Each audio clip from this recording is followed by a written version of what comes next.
দেখা করতে যাওয়ার কথা। রেডি হচ্ছি, এমন সময় মোবাইলে একটা মেসেজ আসে।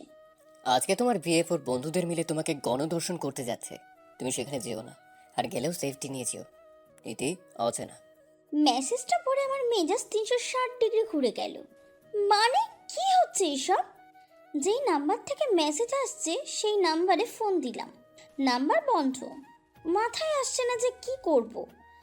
যদি কথাটা সত্যি হয় তখন 4 বছরের রিলেশন আমার আর ফারানের, কিন্তু এখনো পর্যন্ত ওর ব্যবহারে এমন কিছু প্রকাশ পায়নি।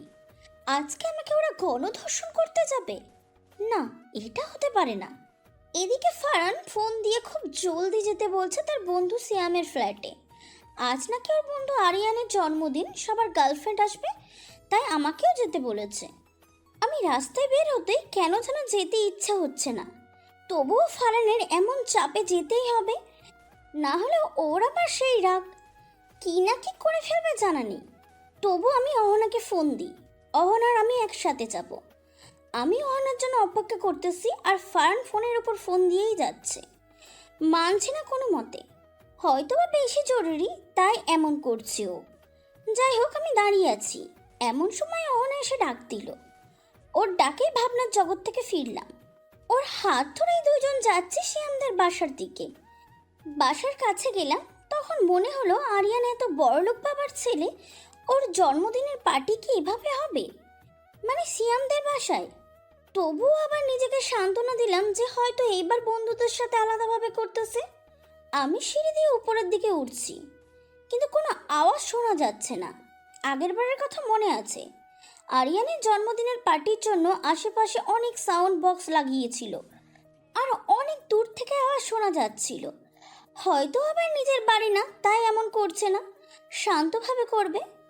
আমি দরজার সামনে দাঁড়িয়ে কলিং বেল দিলাম। দরজা খুলতেই দেখি ফারহান দাঁড়িয়ে আছে, ভিতরে আর 3 বন্ধু, আরিয়ান নেই। অথচ একটু আগেই ফারহান আমায় বলল কেক নিয়ে ওরা বসে আছে।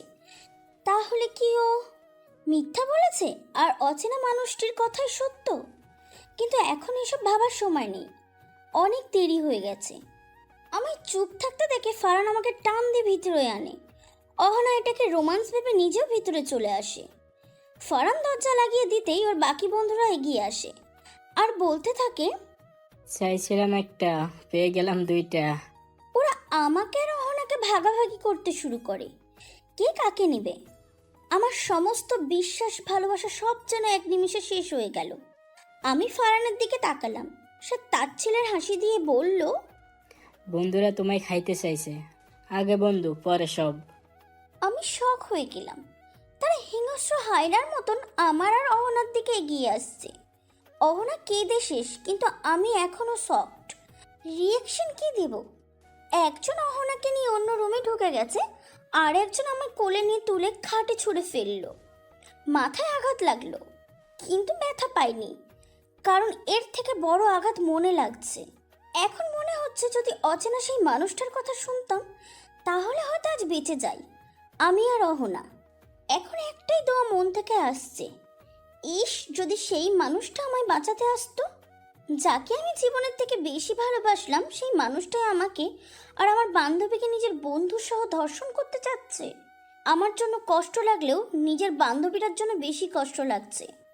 বেচারিটা আমার সাথে এসে এমন বিপদে পড়লো, আমি কি করব বুঝতে পারছি না। এমন সময় জান্নার গ্লাসে তাকাতেই দেখি কেউ লিখে রেখেছে, কোনো মতে নাকে হাত দাও, বড় করে লেখা এটা। ছেলেটা আমার জামায় হাত দিয়েছে, মানে খুলেই ফেলবে। তবুও মনে মনে বললাম এবার যাই হোক একে বিশ্বাস করবই। আমি নাকে হাত দিলাম, এমন সময় দেখি ছেলেটা আমার জামায় হাত দিয়ে হাসছে। এতে আমি চমকাইনি, চমকিয়েছি তখন যখন আমি দেখি যে ছেলেটি হাসতে হাসতে কাঁদছে। সে চাচ্ছে হাসি থামাতে কিন্তু পারছে না। এমন সময় আমি বুঝলাম আমারও হাসি পাচ্ছে। আমি হেসে দিয়েছি, না চাইতেও হাসছি আমি। সে হাসতে হাসতে বাইরে বের হয়ে এলাম, আমিও উঠে অন্য ঠিক করলাম। এদিকে দেখি অহনাও হাসতে হাসতে আমার এখানে আসছে। আমি কিছুই বুঝতেছি না। হঠাৎ দরজায় জোরে লাথি আওয়াজ পড়ল। দরজার বাইরে পুলিশ। তারা এসে 4 বন্ধুকে ধরে ফেলে আর আমাদের হাতে একটা ইনহেলার দেয়। এবং আমাদের নিতে বলে। আমরা সেটা নিতেই আমাদের হাসি থেমে যায়। এদিক দিয়ে ফারহান ও তার বন্ধু হেসেই যাচ্ছে। পুলিশ তাদের ধরে নিয়ে যায়। আমি আর অহনা বাইরে যাই। অহনা আমাকে ধরে কেঁদে দেয়। আমি তার কাছে কি বলে মাপ চাইবো বুঝতে পারছি না। আমি তার মাপ চাইলাম, সে এখনো কাঁদছে। এমন সময় আমার মোবাইলে একটা মেসেজ আসে। অচেনা হলেও খারাপ না, সঙ্গে থাকলে আমি। বিপদ তোমায় ছুবে না। মেসেজটা পাঠানোর সাথে সাথেই তাকে কল দিই আমি, কিন্তু ফোন বন্ধ। এত জলদি মানুষ কিভাবে কাজ করতে পারে? যাই হোক, আমি এত কিছু না ভেবে অটোতে উঠলাম। বাসায় এসে শাওয়ার নিয়ে বিছানায় শুলাম। এমন সময় আমার নাম্বারে একটা কল আসে। ফোন রিসিভ করি আমি। হাই আয়েশা। হ্যালো, আয়েশা, আমি আয়ান। কোন আয়না? আয়েশা, আমরা কলেজে একই ক্লাসে ছিলাম। আমার তো মনে পড়তেছে না। আরে আয়েশা, তুমি কিভাবে ভুলে যেতে পারো আমাকে? আচ্ছা, আপনি মনে করেন, আমিও চেষ্টা করছি। আচ্ছা, তোমার মনে আছে তুমি স্টেজে অনুষ্ঠান পরিচালনা করতে, হ্যাঁ। আর আমি দ্বিতীয় সিটে বসে তোমায় দেখতাম? না, এটা তো মনে পড়তেছে না। আয়েশা, তুমি তোমার যে কোনো বন্ধুকে আমার ব্যাপারে জিজ্ঞাসা করো, তারা বলে দিতে পারবে। আচ্ছা, আমি জিজ্ঞাসা করবনি। হুম। তার ফোনের সাইড থেকে গিটারের একটা টিউন শোনা যাচ্ছে। এই টিউনটা আমার খুব চেনা লাগছে। মনে হচ্ছে এই টিউনটা আমি অনেক আগে থেকেই চিনি। আচ্ছা, গিটারের এই টিউনটা আমি শুনেছি এর আগেও। আচ্ছা আয়েশা, এই গানটা মনে পড়ে নাকি? দেখো তো। কোন গান? আমি বাতাস হয়ে আসবো গো তোমার কল্পনাতে, তুমি অশ্রু জলে সিক্ত হয়ে আসবে মোহনাতে, আমি তোমার জন্য কাঁদব গো তোমার জন্য হাসব, তবু থাকবে তুমি থাকবে ওগো আমার অন্তরালে। স্টপ! এই গানটাও আমার খুব চেনা। আপনি এটা কিভাবে জানলেন? আমি বলছি তো আয়েশা, আমি সেই মানুষ যাকে তুমি চেনো, যাকে তুমি বোঝো। না, আমার মনে পড়ছে না, বললাম না। প্লিজ আপনি আমায় বলুন, আপনি আসলে কে? জানবে আয়েশা, সময় হলে ঠিকই জানবে। আয়েশার ফোন কেটে যায়। এমন সময় অচেনা সেই মানুষটির নাম্বার থেকে আয়েশার ফোনে মেসেজ আসে। দেখা করবা? আয়েশা খুশি হয়ে যায়। যেই মানুষটা তার জীবন বাঁচালো সেই মানুষটার সাথে তার দেখা করা তো উচিত। আয়েশা হ্যাঁ বলে দেয়। আচ্ছা, তাহলে আজ রাত 12টায় কবরস্থানের সামনে দাঁড়াবে। আর বিশ্বাস করতেই পারো, কোনো ক্ষতি হবে না তোমার। আয়েশা ঘাবড়ে যায়। রাত 12টায়, তাও আবার কবরস্থানের সামনে, কিভাবে সম্ভব? আয়েশা অনেক চিন্তা ভাবনা করতেছে কি করবে, কিন্তু তবুও সে পুরোপুরি শিওর হতে পারতেছে না। আয়েশার ভয় করছে, কিন্তু যেতে ইচ্ছে হচ্ছে। সে অনেক চিন্তা করে যাওয়ার সিদ্ধান্ত নেয়। রাত 11:55। আয়েশা যত কবরের দিকে যাচ্ছে তার তত ভয় করছে। আয়েশা পা কাঁপছে, শরীর ঠান্ডা হয়ে আসছে ভয়ে। কি হতে যাচ্ছে সে নিজেও জানে না। রাত 12টা, কবরস্থানে একা দাঁড়িয়ে আছি আমি। ভয়ে যেন সারা শরীরের লোম দাঁড়িয়ে আছে আমার। কে আসতে চাচ্ছে, কি হতে চাচ্ছে কিছুই জানি না। কে হতে পারে সে? আর সবচেয়ে বড় কথা, আমি আবার কোনো বিপদে পড়বো না তো? এমন সময় হঠাৎ পিছন থেকে হাত পড়ে আমার কাঁধে। আমি 2 সেকেন্ড অপেক্ষা করে পিছনে তাকাই। তাকাতেই যেন আমি উড়ান পাখি উড়ে যাই। আমি আ করে চেঁচিয়ে উঠি। 10 পা পিছিয়ে যাই আর গোগাতে থাকি। এমন সময় সামনে থাকা লোকটা আমার হাত ধরে। চল তুই বাড়ি চল আগে, পরে তোকে দেখাচ্ছি মজা। তোর এত সাহস হয়ে গেছে যে তুই রাত 12টা বাজে একা একা কবরস্থানে এসে পড়িস? সে আমার হাত ধরে টেনে টেনে বাড়ি নিয়ে এলো। হ্যাঁ, উনি আর কেউ নন, আমার বাবা, যাকে দেখে আমি হয়তো এই দুনিয়াতেই সবচেয়ে বেশি ভয় পাই। আমি এখন বাবার রুমের সামনে। কি করব কি বলবো কিছুই বুঝতে পারতেছি না। এতক্ষণ বাবা আমার সামনে বসেছিল, এখন বলল যাও রুমে যাও, অনেক রাত হয়ে গেছে, ঘুমাতে যাও। আমি অবাক হয়ে গেলাম। বাবা কিছুই বললো না আমায়। আর বাবাই বা কি করে জানলো যে এত রাতে আমি কবরস্থানে গিয়েছি? সে তো জানে আমি আরফাদের বাসায় যাব। যাই হোক, আমি রুমে এসে ফ্রেশ হয়ে শুয়ে আছি। এমন সময় আয়ানের নাম্বার থেকে কল আসে। আমি রিসিভ করে তাকে সব বলি। সে তো পুরো হাসতে হাসতে বেহুশ। কিন্তু এ কোন আয়ান আমি চিনতে পারতেছি না। বান্ধবীদের থেকে জিজ্ঞাসাও করা হলো না। যাই হোক, আয়ান আর আমার কথা এখনো চলে। হ্যালো। হ্যাঁ বলো। এখন বলো তো, তুমি আমাকে কি করে চেনো? আচ্ছা, তোমার মনে আছে আমি আর তুমি ঘুরতে গিয়েছিলাম লাকাত্তরায়? হ্যাঁ হ্যাঁ, আমি লাক্কতুরায় গিয়েছিলাম। কিন্তু কিন্তু কি? কিন্তু তুমি আমার সাথে ছিলে। হ্যাঁ, তুমি আর আমি হাত ধরে চা বাগান দেখলাম, তোমার মনে নেই? না আয়েশা, কি হলো তোমার? মানে সব ভুলে গেছো? না, আমি ভুল বলিনি। আসলে আপনি আমাকে চেনেনই না মনে হচ্ছে। আচ্ছা, আমার যাওয়ার সময় হয়েছে আয়েশা, আবার কাল কথা হবে। আবার নতুন কিছু দিয়ে তোমায় মনে করানোর চেষ্টা করব। সে কেটে দিল ফোন। কিন্তু আমার এখনো মনের মাঝে দুটো প্রশ্ন। কে এই আয়ান? আর কে সেই অচেনা কেউ? আর বাবা কি করে জানলো আমি কবরস্থানে গেছি? আমি সব চিন্তা নিয়েই ঘুমাই। ঘুম ভাঙে সকালে। ঘুম ভাঙতেই দেখি ফোনের স্ক্রিনে একটা মেসেজ। আয়শা, সাবধানে থেকো। কিছু হলে আমি ডিরেক্ট তোমায় বাঁচাতে আসতে পারবো না। এতেই হচ্ছে না। আমি মানে বুঝলাম না মেসেজের। আর কাল রাতের রাগ তো আছেই। ধুর, কি যে বলে! আমার নাকি সাবধানে থাকতে হবে। আয়শা উঠে ফ্রেশ হয়ে খাবার টেবিলে যায়। খাওয়া প্রায় শেষ পর্যায়ে। এমন সময় কলিং বেল বেজে ওঠে। আয়েশার আম্মু যায় দরজা খুলতে। বাইরে আয়েশার খালাতো ভাই। আরে বাবা আরাফ, তুমি? খালামানি ঘুরতে এলাম, বাসায় থাকতে দিবে না? আরে বাবা কি বলো, ভেতরে আসো। আন্টি। আরাফ আর আয়েশার সম্পর্ক অনেক গভীর। কি রে আরু, তুই এখানে?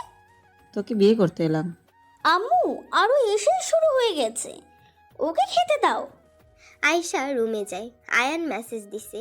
সে আয়ানের সাথে কথা বলতেছে। আচ্ছা আয়েশা, তুমি স্টেডিয়ামে খেলা দেখতে পছন্দ করো না, তাই না? কত জোর করলাম তোমায় যে চলো আজ বাংলাদেশের খেলা স্টেডিয়ামে গিয়ে দেখি। আমাকে জোর করছিল, কিন্তু তুমি না আরিশা। আরে কিসের আরিশা? আমি আয়ান। ধুর, তুমি আরিশার কিছু হও না তো আবার? আরিশার কি হব আমি? না মানে কিছুই না। আচ্ছা, এখন বাই। আয়েশা শুয়ে রেস্ট নিচ্ছে আর ভাবছে কি হতে পারে এই অচেনা তুমি। আর আয়েশা তো অনেক আগেই মারা গেছে। তাহলে আয়েশার কেউ তো হওয়ার কথা না। কিন্তু আয়ানটাকে। আয়েশা গোসলে যায়। এমন সময় তার মা আসে রুমে আর বলে যে সে পাশের ফ্ল্যাটে যাচ্ছে। আয়েশা বলে উত্তর দেয়।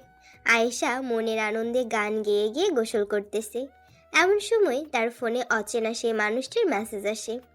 আয়শা, তুমি বিপদে পড়তে যাচ্ছ। তোমার খালাতো ভাইয়ের নিয়ত ভালো না। মেসেজ দেখলে রিপ্লাই দিও। আয়শা। আয়েশা বাথরুমে কিছুই দেখতে পায়নি। এদিকে প্রথমবারের মতো সেই অচেনা মানুষটি ফোন দিছে আয়েশাকে। কিন্তু সে বাথরুমে। আয়েশা ফোনের আওয়াজ শুনে বাথরুম থেকে বের হতেই দেখে সোফায় আরাফ বসে আছে। সে শক্ত করে নিজের টাল বেঁধে নেয় আর বলে, আরও অন্য রুমে যাও। কিন্তু সে নড়েও না এক ফোঁটা। এবার আয়েশা ভয় পায়। আরু, তোকে যেতে বলছি না? আরে আইসু, আমি 2 দিন আগে তোর ছবি দেখলাম ফেসবুকে। অনেক সুন্দর লাগছিল। আমার কেন জানি সহ্য হলো না। এত সুন্দর মেয়ে আমার বোন, আর আমি টেস্ট করব না। এ কি হয়? আয়েশা দৌড় দিতে নাই, কিন্তু আরাফ ধরে ফেলে তাকে আর বিছানায় ফেলে দেয়।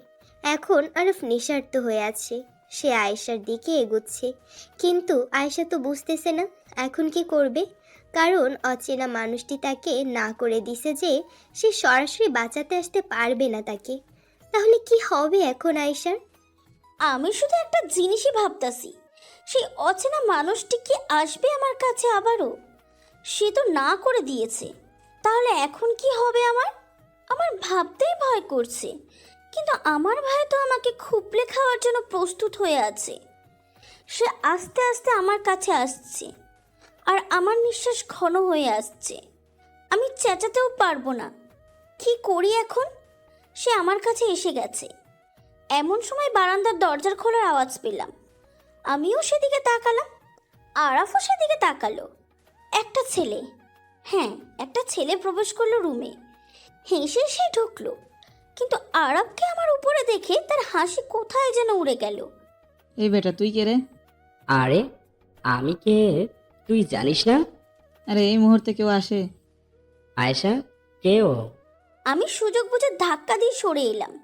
ছেলেটি পিছনে দাঁড়িয়ে আছি আমি। আরে কে তুই?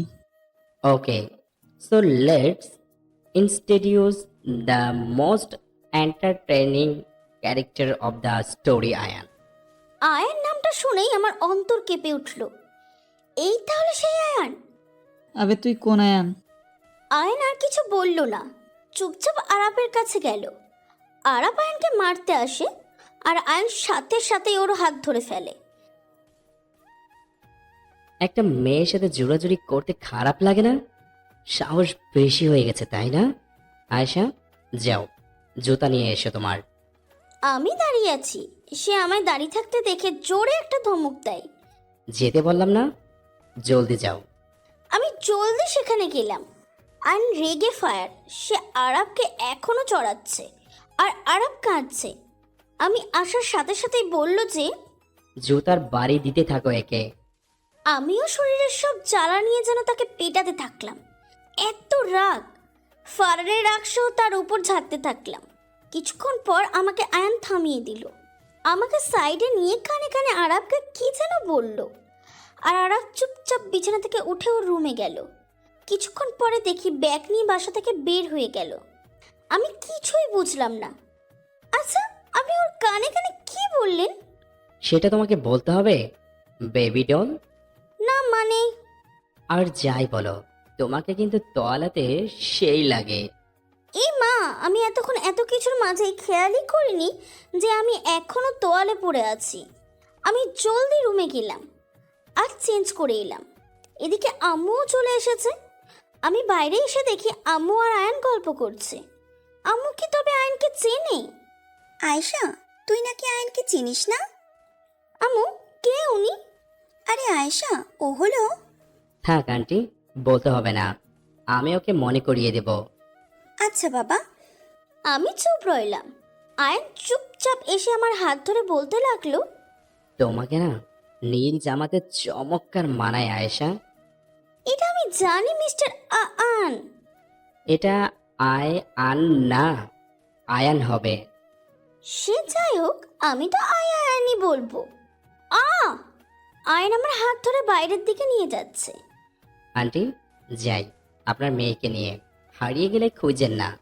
আচ্ছা বাবা, যাও। আয়ন আর আমি বাইরে চলে আসি। চলো আমরা নৌকায় ঘুরবো আজ। আচ্ছা চলেন।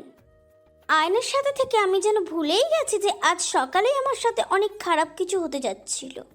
আমার আয়নকে জিজ্ঞাসা করতে মনে নেই যে সে বারান্দা দিয়ে কি করে এলো। আমরা নৌকায় উঠি। আচ্ছা, আমার দুইটা প্রশ্ন আছে। আয়ন বাবু, কি প্রশ্ন? আপনি বারান্দা দিয়ে কিভাবে এলেন? আরে আমি এর আগে না হলেও 20 বারের ওপরে তোমার বারান্দা দিয়ে এসেছি। আন্টি কত বকলো আমায়। কি? Are you serious? 1,000,000%। আমার মনে নেই কেন? তা আমি কি করে বলবো? তাও কথা। আচ্ছা, তোমার দ্বিতীয় প্রশ্নটা আমি করে দেই। তুমি কি করে জানো? তোমার দ্বিতীয় প্রশ্ন হবে, তোমার নৌকায় ওঠা কি পছন্দ? এটা আমি কি করে জানলাম, তাই তো? আরে আয়েশা ম্যাম, আমি সব জানি। আসলে তুমি এমন কোনো প্রশ্ন করবে তা আমি ভালো করে জানি, কারণ যে এত কিছু ভুলতে পারে সে এটাও বলতে পারে যে আমি জানি তার নৌকায় ওঠা পছন্দ। আমরা নৌকায় করে অনেক দূরে এলাম। এমন সময় মাঝে ভিতর থেকে ইলিশ বের করে আনলো, সাথে গরম ভাত। আমি দেখে শখ হয়ে গেলাম, এটা কিভাবে সম্ভব? কিন্তু পরক্ষণে মনে পড়ল ও তো সব জানে আমার ব্যাপারে। আমি তার দিকে তাকিয়ে হাসি দিয়ে খেতে বসলাম। হয়তো সব তার আগের প্ল্যান ছিল। আমি খাচ্ছি আর সে আমার দিকে তাকিয়ে তৃপ্তিময় হাসি দিচ্ছে। আমি কেন জানি ছেলেটার মায়ায় পড়ে যাচ্ছি। এতটা মায় যা বলার বাহিরে। আমি যে কিছুদিন আগেই একটা ছেলেকে ভালোবেসে ধোঁকা খেলাম সেই বিষয়েও আমার খেয়ালই নেই। আমি খেয়ে তার সাথে বসে গল্প করছি, সে খায়নি। খাওয়ার অনেকক্ষণ পর মনে পড়ল আমি তো তাকে একটা বড় অফারও করিনি। দাঁতে কামড় দিই, কিন্তু সরি বলিনি। সন্ধ্যা হয়ে এসেছে প্রায়। সব থেকে সুন্দর দৃশ্য লাগছে আমার এটা। সাথে আয়ান, সে হাত ধরে আছে আমার। পাশাপাশি দুইজন বসে আছি আমরা। মাঝি তার আপন মনে গান গেয়ে চলেছে। এতটা রোমান্টিক সিন আমার লাইফে আসবে এইটা ভাবা যায় না। এই মুহূর্তটার জন্য জীবনও ছেড়ে দেওয়া যায়। যাই হোক, সন্ধ্যার আগেই বাসায় ফিরি আমি। বাবা এসে যাবে অফিস থেকে কিছুক্ষণের মাঝেই। আমি রুমে গিয়ে ফ্রেশ হয়ে শুয়ে আছি আর সারাদিনের কথা ভাবছি। এদিকে আয়ান তার বাসায় যায়। বাসায় গিয়ে রুমের লাইট অন করতেই তিশা বলে ওঠে, আয়ান, কাজটা কি ঠিক হচ্ছে আদৌ? তিশা, তুই জানিস আয়ান একবার যা বলে তা করেই ছাড়ে। আয়ান, মেয়েটার দোষ ছিল না ওই ঘটনায়। আমি তো দোষ দেখতে চাই না, ও ছিল সেই ঘটনায়। ওর দোষ থাকুক বা না থাকুক, ওর বিশ্বাস এমন পর্যায়ে জয় করব যে ও আমার জন্য জীবন দিতেও রাজি হয়ে যাবে। আর সেই সময় ওকে শেষ করে দেব আমি। হা হা হা হা হা। আয়েশা রাতে খাবার টেবিলে বসে খাবার খাচ্ছে, তার বাবার সাথে কথাও বলতেছে। হঠাৎ তার বাবার মনে হয় সে তো একটা ট্যাবলেট খায়নি। আয়শা মা, আমার বইটা এনে দে তো। আয়েশাও লক্ষ্মী মেয়ের মতো তার বাবার রুমে যায়। বাবার রুমে যেতেই দেখে তার বাবার ফোনের আলো জ্বলে ওঠে আর স্ক্রিনে অচেনা তুমির নাম্বার থেকে মেসেজ। সে অনেক শক হয়। যখন সে মেসেজ পড়ে তখন তো পুরাই শক। এখন যেন তার কাছে সব পরিষ্কার। অচেনা সেই মানুষটার নাম্বার থেকে বাবার নাম্বারে মেসেজ লেখা ছিল, আপনার মেয়ে আয়নের সাথে ঘুরে। একটু উপরে গিয়ে দেখি সেই বাবাকে কবরস্থানে আমার যাওয়ার কথা জানিয়েছিল। নিজেই আমাকে ডাকলো আর নিজেই আমাকে জানালো। এর মানে ঠিক বুঝতেছি না। যাই হোক, বাবার জন্য বড়ি নিয়ে গেলাম। অন্যদিকে আয়ান হাসপাতালে যায়। কিরে আয়ান, হাওয়া হয়ে যাস কোথায় তুই? ঠিকমতো তোকে দেখাই যায় না। আরে তুই তো জানিস কত কাজ আমার। আর তোরও কাজ। আচ্ছা, আরিশা কেমন আছে? বলা যাচ্ছে না মেয়েটা বাঁচবে কিনা। আরহাম খুল করে ফেলবো তোকে আমি। আয়ান, সবকিছু এভাবে হয় না। আরিশিয়ার চিকিৎসা চলতেছে, কিন্তু আরিশিয়া বাঁচবে কিনা আমি জানি না। আহ! আয়ান রাগ করে চলে আসে আরিশার কাছে। আরিশাকে দেখতেই যেন আয়ানের সব রাগ চলে যায়। কত নিষ্পাপ লাগছে মেয়েটাকে, কতই না ভালোবাসা ছিল তাদের মাঝে। আজ এই আয়েশার জন্যই সব শেষ হয়ে গেল। আয়েশা তো বেঁচেই গেল, আরিশার আজ এই অবস্থা। এমন সময় রুমে তিশা প্রবেশ করে। আয়ান, তুই আরিশার এই অবস্থার জন্য কেন আয়েশাকে বারবার দায়ী করতেছিস? দায়ী করতেছি না আমি তিশা, দোষ আয়েশারই। না আয়ান, সেটা শুধু একটা অ্যাক্সিডেন্ট ছিল, জাস্ট অ্যাক্সিডেন্ট। না তিশা, আজ আমার আরিশার এই অবস্থার জন্য শুধু আয়েশা দায়ী। আর আয়েশার আমি এমন অবস্থা করব না, কিন্তু তার আগে ওর বিশ্বাসটা অর্জন করতে হবে আমায় কড়াভাবে। তারপর আমি ও তার এই অবস্থাই করব, যেমনটা আজ আমার আরিশার হয়েছে। আগে বিয়ে করব আয়েশাকে, তারপর ওর জীবনটাকে তিলে তিলে বিষিয়ে দেব আমি। কিন্তু এর মধ্যে আয়েশা যদি ভালো হয়ে যায় তখন? তখন আর কি, এই আয়েশা নামে মেয়েটাকে শেষ করে দেব। আয়ান, তুই এতটা নিচে নামতে পারতেছিস? আরিশা আমার অক্সিজেন তিশা, আর অক্সিজেন ছাড়া একটা মানুষ কিভাবে বাঁচে? আমি মারা গেছি, শুধু বেঁচে আছে জিন্দা লাশ হয়ে। আর এই লাশ নিজের জিদের আগুনে যে কাউকে জ্বালিয়ে পুড়িয়ে ছারখার করে দিতে পারে। আয়ান রাগে বেরিয়ে যাচ্ছে। যাওয়ার আগে আরহামকে শুধু জিজ্ঞেস করলো, আরহাম, আরিশার ঠিক হওয়ার সম্ভাবনা কত %? মাত্র 5%। সমস্যা নাই আরহাম, ঠিক হয়ে যাবে ও। ততক্ষণ না হয় আমি আমার কাজটা শেষ করে ফেলি। কি কাজ আয়ান? সেটা তোর জানতে হবে না আরহাম। পৈশাচিক এক হাসি দিয়ে বেরিয়ে এলো আয়ান। আয়ান আয়েশার সাথে কি করতে যাচ্ছে সবাই জানে, কিন্তু কতটা টর্চার আয়েশার কপালে আছে কেউ জানে না। রাতে আয়েশা শুয়ে আছে, ঘুমাচ্ছে সে, কিন্তু কেন জানি আজ আয়েশার একটু ভয় ভয় লাগছে। সে না চাইতেও ভয় তাকে গ্রাস করে নিতেছে। সে স্বপ্নে দেখতেছে অনেক লোক একসাথে তাকে মারতে আসছে, কিন্তু কেউ তাকে মারতে পারতেছে না। কালো এক ছায়া তার হয়ে যুদ্ধ করতেছে। কিন্তু হঠাৎই সেখানে আয়ান এলো। আয়ানকে দেখে কালো ছায়াটাও ভয় পেয়ে গেল। আয়ান হাসছে কেমন করে। হঠাৎ আয়েশার চোখ খুলে যায়। সে উপরের দিকে তাকাতেই দেখে ফ্যানে একটা লাশ ঝুলছে, আর সেই লাশটা আর কারো নয়, আয়েশার নিজের। আয়েশার গায়ে লোম দাঁড়িয়ে যায়। সে বুঝতে পারতেছে না কি করবে সে গোঙাতে থাকে। লাশটি তার দিকে তাকিয়ে হাসছে। সে যেন ভয়ে নিস্তেজ হয়ে যাচ্ছে। হঠাৎ বারান্দার দরজা খুলে যায়। আয়ান এসেছে। উপরে তাকাতে দেখে লাশটি নেই। আয়েশা দৌড়ে গিয়ে আয়ানকে জড়িয়ে ধরে আর কাঁদতে থাকে। আয়ানও আয়েশাকে জড়িয়ে ধরে আর জিজ্ঞেস করে যে কি হয়েছে। আয়েশা সব বলে তাকে। আরে পাগলি, ওসব স্বপ্ন ছিল তোমার। না, আমি দেখেছি। সে আমার দিকে তাকিয়ে হাসছিল। আমি বললাম না স্বপ্ন ছিল সেটা। আয়েশা আয়ানের কথায় চুপ হয়। আয়ান আয়েশাকে নিয়ে খাটে বসে আর আয়েশার চুলে বিলি কেটে দিতে থাকে। আয়েশা আয়ানকে জড়িয়ে ধরে। আয়ান আস্তে আস্তে আয়েশার মাথার উপরের দিকে তুলে প্রথমে আয়েশার কপালে চুমু আঁকে। কেমন জানি এক অনুভূতি হতে থাকে আয়েশার।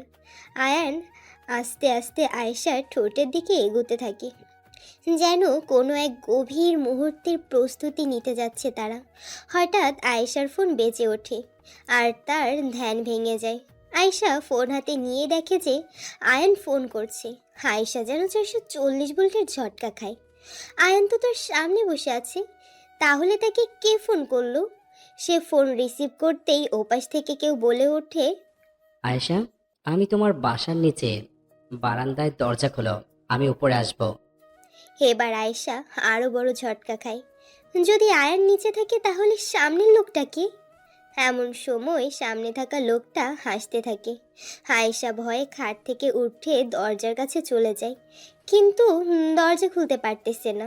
আর সেই লোকটা জোরে জোরে হাসছে। আয়েশা তো ভয়ে শেষ। তাহলে কি হবে এখন আয়েশার? আর এই লোকটি বা কে? আমার সামনেও আয়ান দাঁড়িয়ে আছে, আবার বাসার নিচেও আয়ান।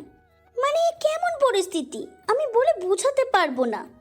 ভয়ে আমার গায়ের লোম দাঁড়িয়ে আছে। এতটা ভয় যা বলার বাইরে। সারা ঘরে হাসির আওয়াজ শোনা যাচ্ছে তার, কিন্তু হঠাৎ সব থেমে গেল। তার চোখ থেকে পানি পড়তেছে। আমি এখন আরও অবাক হলাম যে এতক্ষণ অত শব্দ করে হাসতে পারলো, সে এখন এভাবে কাঁদছে। আমি আবার স্বপ্ন দেখছি না তো? সে আমায় কি যেন বলতে চাইলো, কিন্তু হঠাৎ করে জোরে একটা আওয়াজ হলো আর সে রুমে নেই। আমি অনেক বড় শক খেলাম। শক সামলাতে না পেরে অজ্ঞানী হয়ে গেলাম। জ্ঞান কখন ফিরে জানি না, কিন্তু আমি চোখ খুলতেই পাশে আয়ানকে বসে থাকতে দেখি। মা বাবা আমার সামনে। মা পায়ের কাছে বসে কাঁদছে আর বাবা ঘরে পায়চারি করতেছেন। আমাকে চোখ খুলতে দেখেই তার মুখে হাসি ফুটে ওঠে। কি হয়েছে বলে সবাই আমাকে জিজ্ঞাসা করে। আমি শুধু বলি যে মাথা ঘুরে গিয়েছিল। সত্যিটা কাউকে বলি না। আয়ন বেশি সিরিয়াস ছিল। সে আমার থেকে যেন সত্যিটা শুনেই ছাড়বে। আমি অনেক কষ্টে না বলে থাকি। সবাই চলে যায়। একটু পরে রুম থেকে আয়ন আমার বাইরে ঘুরতে নিয়ে যেতে চাইলেও আমি যাই না। আমি রুমে শুয়ে আছি। সন্ধ্যা ছুঁই ছুঁই। এমন সময় বারান্দার দিকে নীলচে বাদামি রঙের পাখি আমার রুমে প্রবেশ করে। এমন পাখি আমি কখনোই দেখিনি এর আগে। পাখিটা এতটাই সুন্দর যা বলার বাহিরে। পাখিটা এসে আমার খাটের এক কোণে বসে। আমি প্রথমত একটু তাকিয়ে নিই তার দিকে। অদ্ভুত একটা সৌন্দর্য আছে পাখিটির। আমি তার দিকে তাকিয়ে আছি। এমন সময় পাখিটি কথা বলে ওঠে। আয়েশা বেবি। আয়েশা বেবি? নামটা পাখিটির মুখে শুনে ততটাই শখ হই যতটা শখ আমি হইনি পাখিটির কথা বলাতে। আমি চিন্তাও করতে পারছি না এই নামে আবার আমাকে কেউ ডাকবে। ফারান তো আমায় সেই একই নামে ডাকতো, কিন্তু ফারহান তো, আর এই পাখিটি কথা কিভাবে বলছে? নাকি আমি স্বপ্ন দেখছি? আমি এসব ভাবছি, হঠাৎ পাখিটা কথা বলে ওঠে আবার। আয়েশা বেবি, তুমি অনেকটাই শুকিয়ে গেছো। শরীরের কি যত্ন নেও না নাকি তুমি? আমি নেই। যত্ন নিলে তো শরীরের এই অবস্থা হতো না তোমার। আরে কে তুমি? কথা কিভাবে বলছো তুমি? আরে আজব ব্যাপার, আমি এক বিষয়ে কথা বলছি আর তুমি কথা উল্টোভাবে নিচ্ছ। না মানে? অন্য কথা কেন ভিতরে আনো? আচ্ছা, একটা পাখি হয়ে কিভাবে কথা বলতে পারছো তুমি? আমি সব পারি, ভালোবাসতেও পারি, কিন্তু কষ্ট হলো যাকে ভালোবাসলাম তাকে পাওয়া হলো না। কি কি বলতে চাচ্ছ তুমি? খুব ভালোবাসতাম তোমায় আয়েশা বেবি, কিন্তু কিন্তু কি? কিন্তু পাখিটি কিছু বলতে যাবে তার আগেই কোথা থেকে যেন একটা ছুরি এসে তার গলায় লাগে আর পাখিটার মাথা ঘাড় থেকে পড়ে যায়। আয়েশা চমকে ওঠে, চেঁচিয়ে ঘুম ভেঙে যায় তার। অন্য ঘর থেকে তার মা বাবা চলে আসে। হ্যাঁ, আয়েশা স্বপ্ন দেখছিল। আয়েশার মা বাবা তাকে কিছু জিজ্ঞেস করলে সে সোজা সবটা উত্তর দিয়ে দেয়। সে যে খারাপ স্বপ্ন দেখেছিল। আয়েশার মা বাবা তাকে সন্ধ্যায় আর ঘুমোতে দেয় না। আয়েশা উঠে মোবাইল হাতে নেয়। সেখানে দেখে অচেনা কেউয়ের নাম্বার থেকে মেসেজ আসছে। রাতে মাকে সাথে নিয়ে ঘুমাবে, এখন তোমার অনেক বিপদ। আয়েশা বুঝে ওঠে না যে মানুষটি কিভাবে জানে তার সাথে কি হতে যাচ্ছে। এদিকে আয়ান আয়েশাকে দেখতে যাচ্ছে। হাসপাতালের ভেতরে ঢুকে আবার আরহামের সাথে দেখা তার। আরে আইন যে, আরহাম, আচ্ছা বাদে আমাদের খোঁজ নিতে ইচ্ছে হয় না নাকি রে? আরে আরহাম, তুই তো জানিসই আমি কেমন ব্যস্ত থাকি। আয়ান আয়েশার কাছে গিয়ে বসে। আরিশা, খুব মিস করছি রে তোকে।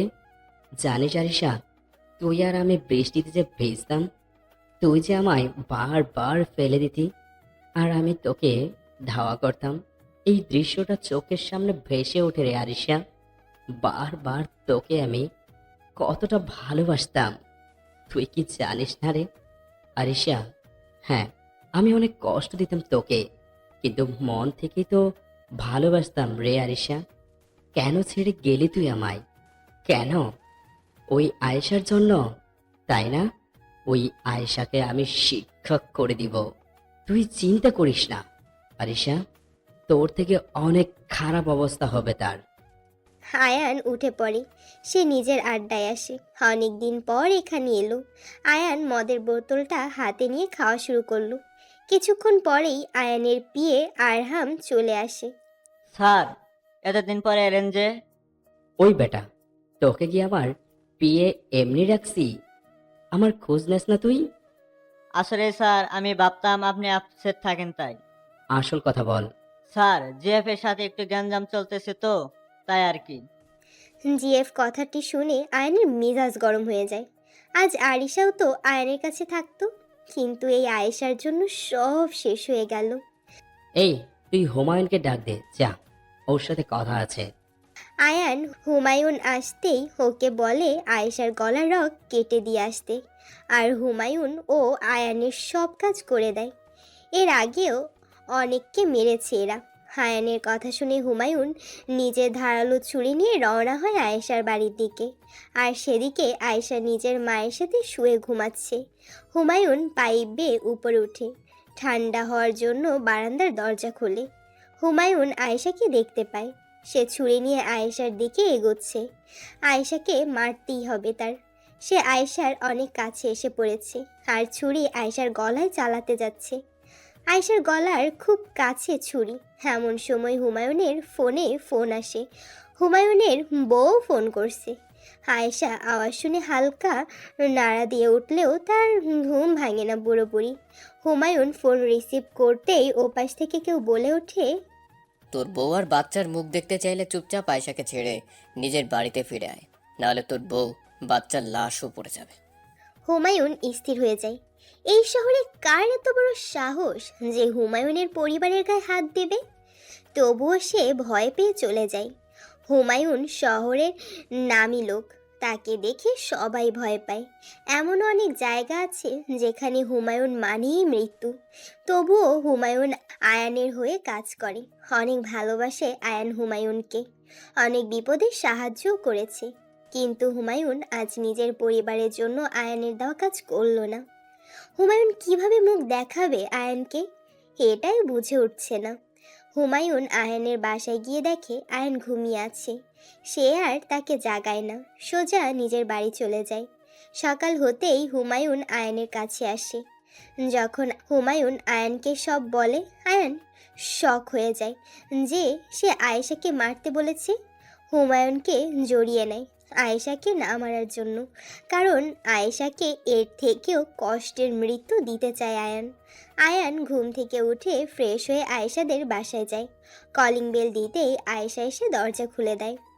আরে আয়ান, এত সকালে? না মানে এমনি আসলাম।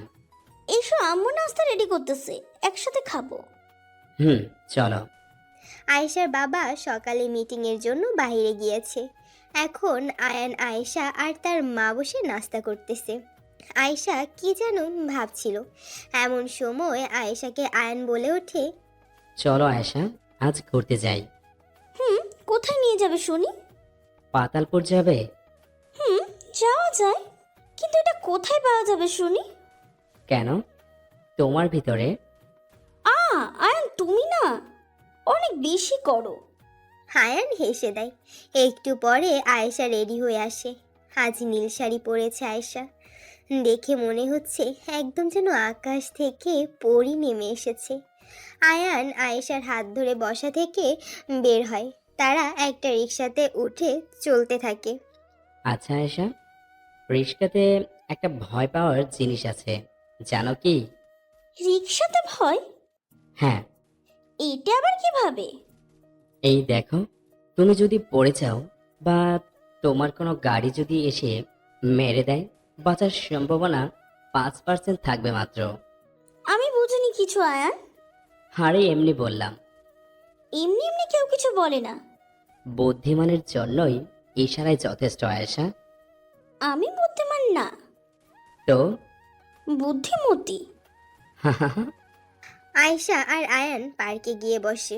এমন সময় একটা গান বাজতে থাকে আশেপাশে। গানের সুরটা খুব চেনা লাগছে আয়েশার। সে বুঝতে পারছে না সুরটা কেন তার চেনা লাগছে, কিন্তু চেনা লাগছে খুব। সে দৌড়ে যায়, সেখানে গিয়ে দেখে একটা ছেলে গান গাইছে। গানের দিকে তার তেমন খেয়াল নেই, কিন্তু সুরের দিকে আছে। সুরটা তার চেনা লাগছে। এমন সময় আয়ান এসে তার ঘাড়ে হাত দিল। সে চমকে ওঠে, আয়ানের দিকে ভালো করে তাকাতেই দেখে তার চোখ লাল। আয়ান, তোমার চোখ লাল কিভাবে? আরে পোকা পড়েছিল। ও, আয়েশা, তুমি জানতে চাও না যে আমি কে? হেই, আর কিভাবে সবাই তোমায় চেনে কিন্তু আমি না? ওকে, চলো আমার সাথে। কোথায়? আজকে আমার বাসায় নিয়ে যাব তোমায়। আচ্ছা। আয়েশা অন্ধের মতো বিশ্বাস করে ফেলে আয়ানকে। সে আয়ানের সাথে আয়ানের বাসায় যাচ্ছে। এদিকে সন্ধ্যা হয়ে যাচ্ছে, আয়েশার কোনো খবর নেই। সে বাসায় আসছে না। আয়েশার মায়ের চিন্তা হচ্ছে, আয়েশা আসছে না কেন। এমন সময় আয়েশাদের বাসায় কলিং বেল বাজে। দরজা খুলতেই বাহিরে আয়ান দাঁড়িয়েছিল। আয়ান, আয়েশা কোথায়? আন্টি, ও আর তোর মাথা বেয়ে রক্ত কেন পড়ছে? আন্টি, আমি আর আয়েশা পার্কে বসেছিলাম। হঠাৎ আয়েশা উঠে কোথায় যেন দৌড় দেয়। আমি তার পেছনে যেতে যাব, তার আগেই কে যেন এসে আমার মাথায় বাড়ি দেয়। আমি অজ্ঞান হয়ে যাই। চোখ খুলতেই দেখি আমি নদীর ধারে পড়ে আছি। আমি কিছু না ভেবে সোজা চলে এলাম এখানে। আন্টি, আয়েশা কি বাসায় আসেনি? না তো বাবা। তাহলে সে গেল কোথায়? আয়ানের মাথায় বাড়ি দিয়ে কে যেন আয়েশাকে তুলে নিয়ে গেছে। এই খবর আয়েশার মার কাছে যখন আসলো তখন সে ভয় পেয়ে গেল। এটা কি করে সম্ভব? আয়েশার সাথে কার এত শত্রুতা থাকতে পারে? কিন্তু এটা দেখার আগেই তার খেয়াল হয় আয়ানের মাথা থেকে তো রক্ত পড়তেছে। সে জলদি করে আয়ানকে হাসপাতালে নিয়ে যায়। আয়ানের মাথা থেকে অনবরত রক্ত পড়তেই আছে। তাকে ভর্তি করে রক্ত পড়া থামানো হয়। শরীর থেকে অনেক ব্লাড লস হয়। এখন তার সুস্থ হতে অনেকক্ষণ বা কতদিন লাগবে জানা নেই। আয়নের পাশেই বসে আছেন আয়েশার মা। আয়েশার বাবা কেউ ফোন করে জানায় আয়েশার মা। আয়েশার বাবা আয়েশার নিখোঁজ হওয়ার খবর শুনে শক হয়ে যায়। অন্যদিকে আয়েশা আয়ান নামক আরেক লোকের সাথে এখন তার বাসায়।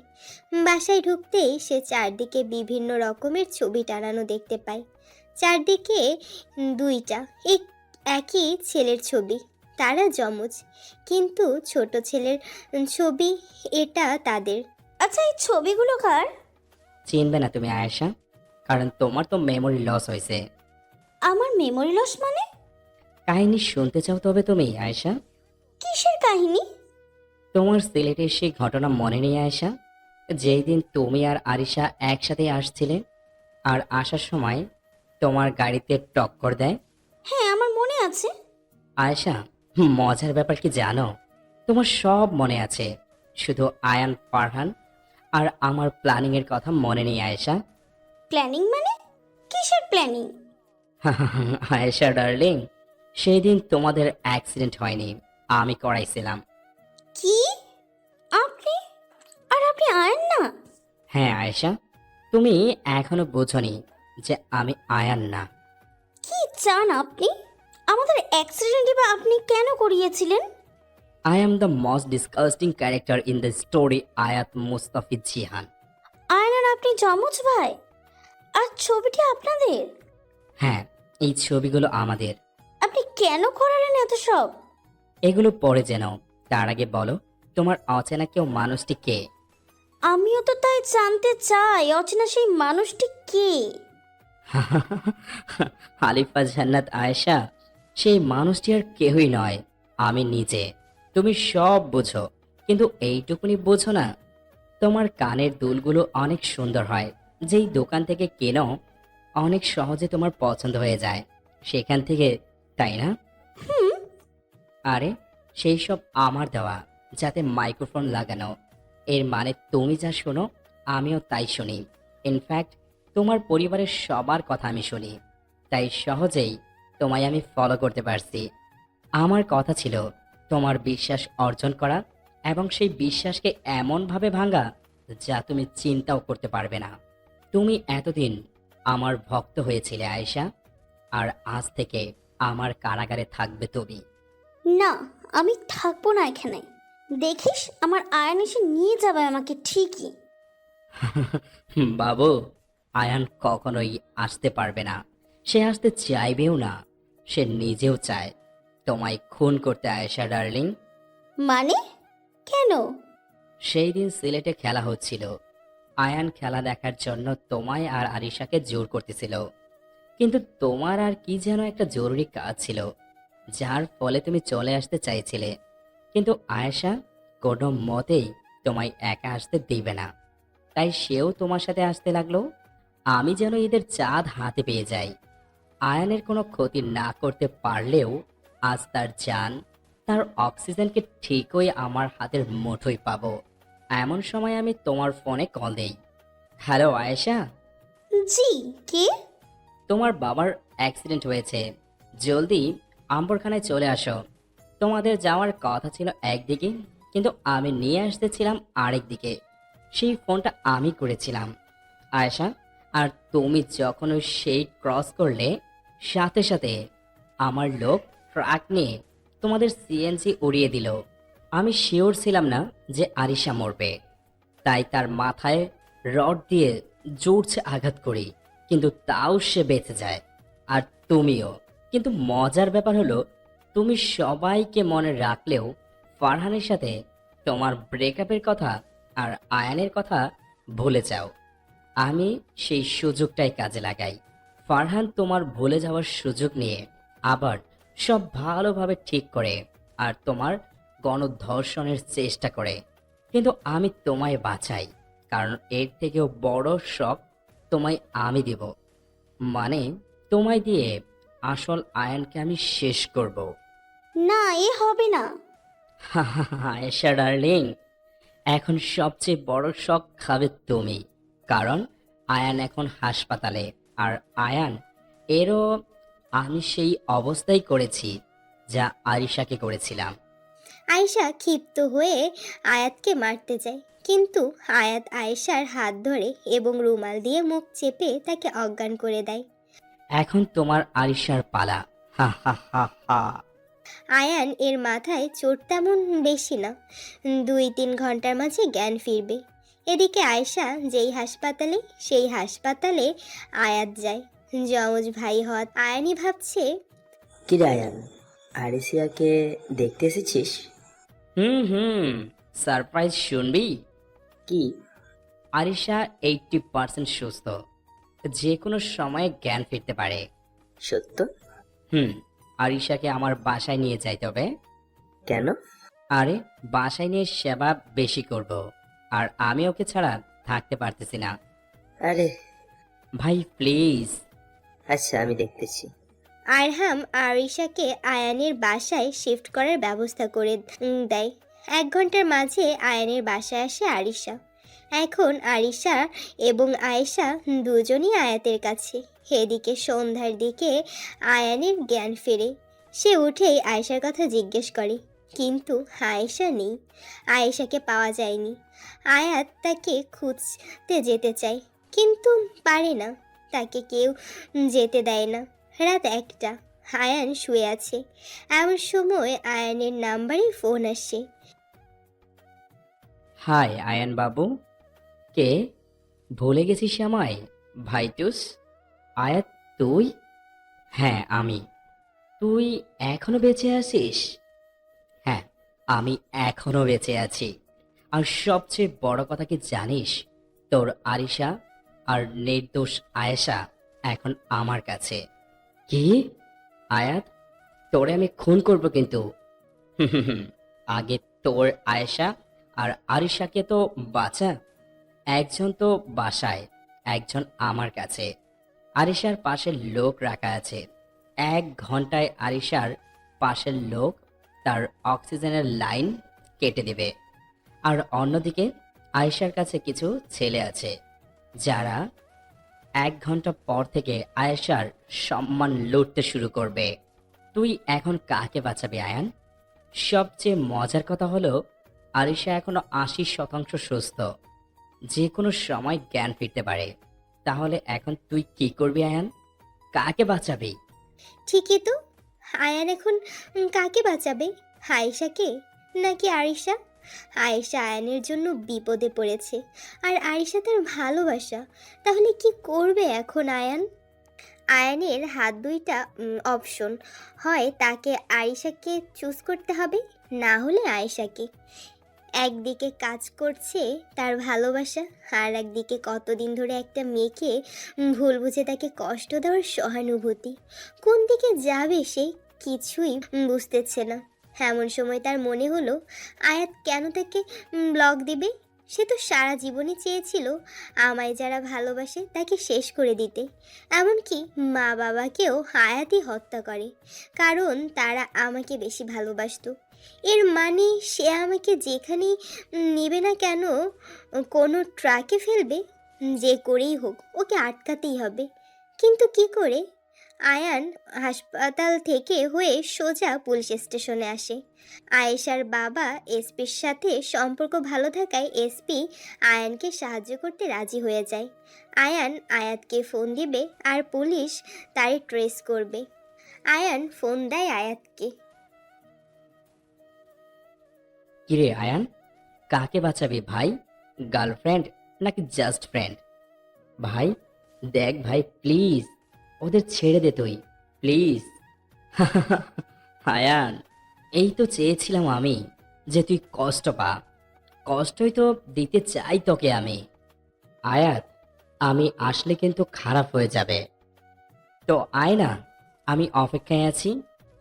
আয়ান ফোন রেখে দেয়। পুলিশ আয়াতের লোকেশন পেয়ে যায়। ওইদিকে আয়াত বসে আছে তাদের নিজের বাসায়। সেখানে আয়েশা, সেখানে আরিশা। আসলে আয়ানকে সে সম্পূর্ণ ভুল লোকেশন দিয়েছিল। দুই জায়গাতেই লোক ফিট করা। আয়ান গেল তার বেঁচে ফিরতে পারবে না। এখন আয়াতের মাথায় প্রশ্নই ঘুরছে যে কিভাবে আয়াত বেঁচে গেল। সে তো অ্যাক্সিডেন্টে মারা গিয়েছিল। নিজের হাতে তাকে কবর দিচ্ছে আয়ান, কিন্তু কিভাবে বেঁচে আছে সে? নানা প্রশ্ন নিয়ে নিজের বাসার দিকে যাচ্ছে আয়ান, সাথে পুলিশ। আয়ান ধীর পায়ে তার ঘরের দিকে এগোচ্ছে। এদিকে আয়াত বারবার নিজের লোকদের ফোন দিয়ে কনফার্ম করতেছে যে আয়ান সেখানে গেছে কিনা, কিন্তু খবর না পেয়ে ক্ষিপ্ত হয়ে যায় সে। অপর দিকে আয়েশা ভাবতেছে অন্য কথা। আয়ান তাহলে আয়েশার বয়ফ্রেন্ড? তাহলে কি করে সব মনে রেখেও এটা ভুলতে পারে সে? তার মানে কি আরও কোনো কিছু সে ভুলে গেছে? এমন কি কিছু আছে যা আয়েশা স্লিপ করতেছে? আয়েশার মাথায় কিছুই আসছে না। আয়েশা নিজের মাথায় চাপ দিতেছে। এমন সময় সে তার কানের দুলে হাত দিল। সামনে নিয়ে এসে ভালোভাবে দেখতেছে, না, এখানে তো কোনো মাইক্রোফোন নেই। তাহলে কি আয়াত মিথ্যা বলতেছে? এসব ভাবছে আয়েশা। হঠাৎ সামনে গুলির আওয়াজ। সামনে তাকাতে দেখে আয়াত মাটিতে পড়ে আছে। আয়াতকে গুলি খেতে আর পুলিশ দেখে আয়াত এর বাকি লোকেরাও দৌড় দেওয়া শুরু করে। গুলির আওয়াজ আয়েশার মাথায় একটা আঘাত, মানে একটা শকের মতো লাগে। সে কি যেন মনে করতে পারতেছে। সবাই এসে আয়েশা আর আয়েশাকে নিয়ে যাচ্ছে। আয়েশার শরীরে স্লাইন আর অক্সিজেনের মাস্ক দেওয়া। আয়ান তাকে নিয়ে হাসপাতালে যাচ্ছে। আয়েশার মা বাবাও আয়েশার সামনে এসে তাকে ধরে কাঁদতে থাকে। এমন সময় আয়েশা তাদের প্রশ্ন করে ওঠে, আচ্ছা মা, আমার হাতে যে মোবাইলটা আছে এটাই কি আমার মোবাইল? মানে? অ্যাক্সিডেন্টের আগেও কি এই মোবাইল আমার হাতে ছিল? না মানে, না, এটা নতুন কিনে দেওয়া হয়। আমার আগের মোবাইলটা কোথায় মা? তো ড্রয়ারে আছে। আয়েশা কোনো কথা না বলে বাসার দিকে দৌড় দিতে নেয়। হঠাৎ তার সামনে একটা ডায়েরি পড়ে, মানে সাইডে ছিল। সে দেখে ফেলে। সে ডায়েরিটা নেয়। সেটা পড়ে চরম শক খায় আয়েশা। না, অচেনা মানুষটি আয়াত না। সে ডায়েরিতে সব প্ল্যান বলে দিয়েছে আয়াতকে, যাতে সে নিজেকে আমার সামনে অচেনা কেউ দাবি করতে পারে। আমাকে কিডন্যাপ করার বুদ্ধিটাও তারই ছিল। এর মানে হলো যে অচেনা মানুষটি অন্য কেউ। আয়েশা জলদি বাসায় গিয়ে ফোন ঠিক করতে দেয়। 2-3 ঘন্টার মধ্যে ফোন ঠিক হবে। আচ্ছা মা, আমার অ্যাক্সিডেন্টের পর আরশিরার এমন অবস্থা হলো, আমি বেঁচে গেলাম কি করে? মানে আমার কিছুই হলো না? আসলে মা, তোরও শরীরের কিছু অংশে সমস্যা হয়েছিল, যা কোথাও পাওয়া যাচ্ছিল না। তোর রক্ত ও নেগেটিভ, তাই তা পাওয়াও যাচ্ছিল না। অনেক রক্ত লাগতো। হঠাৎ কোথা থেকে যেন এক ছেলে এসে তোর যা যা লাগবে সে দিয়ে দিল। ডাক্তারটাকে বলেছিল যে তার মৃত্যুও হতে পারে, তাও সে নাকি ডাক্তারের পায়ে ধরে সব দিয়ে যায়।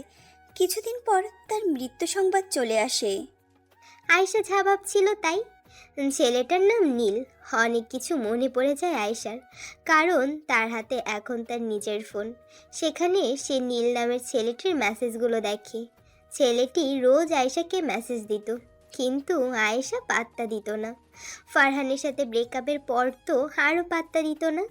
সে লাস্টে এটাও লিখেছিল, তোমার জন্য জীবনও হাজির আমার, চিন্তা করো না তুমি। আয়েশা তাও রিপ্লাই দেয়নি। ছেলেটির শেষ মেসেজ ছিল, আয়শা, অনেক ভালোবাসি তোমায়। হয়তো আজকের পর তোমায় আর দেখবও না, কিন্তু তোমায় প্রতিদিন বাড়ির সামনে যখন দেখতাম না, কেন যেন মনে হতো আমি নিঃশ্বাস নিতে পারছি না। আর তুমি যারা, আমি নিজেকে কল্পনাও করতে পারি না। কিন্তু আজকের পর আর তোমায় দেখতে পারবো না আয়শা, পারবো না। কিন্তু একটা জিনিস ভালোই হয়েছে, অন্য কোনো ছেলের সাথে আর তোমাকে দেখতে হবে না আমার, কারণ আমি আর থাকবো না দেখার জন্য। কোনো কারোর সাথে তোমায় দেখা যেন মৃত্যুর থেকেও বেশি ছিল। আজ থেকে আর সেই যন্ত্রণাটা হবে না আমার। জানো আয়শা, আমি তোমার কেউ না ঠিক, কিন্তু রক্তে মিশে থাকবো আজ থেকে আমি তোমার। ভালোবাসি তোমায় আয়শা, ভালোবাসি। আর জীবনে কোনো বিপদ তোমায় ছুঁতে দিব না। আমি আয়শা ছায়ার মতো তোমার কাছেই থাকবো। কখনো আমাকে উপলব্ধি করতে চাইলে চোখ বন্ধ করে থেকো, বাতাস হয়ে তোমায় ছুঁয়ে দিব। মেসেজটা পড়ে আয়েশা কান্নায় ভেঙে পড়ে। যেই ছেলেটাকে সে জীবনেও দেখেনি, সে এত ভালোবাসতো আয়েশাকে, আর তাকেই একটু পাত্তা দিল না। আসলে আমরা এমনই, দাঁত থাকতে দাঁতের মর্যাদা দিতে পারি না।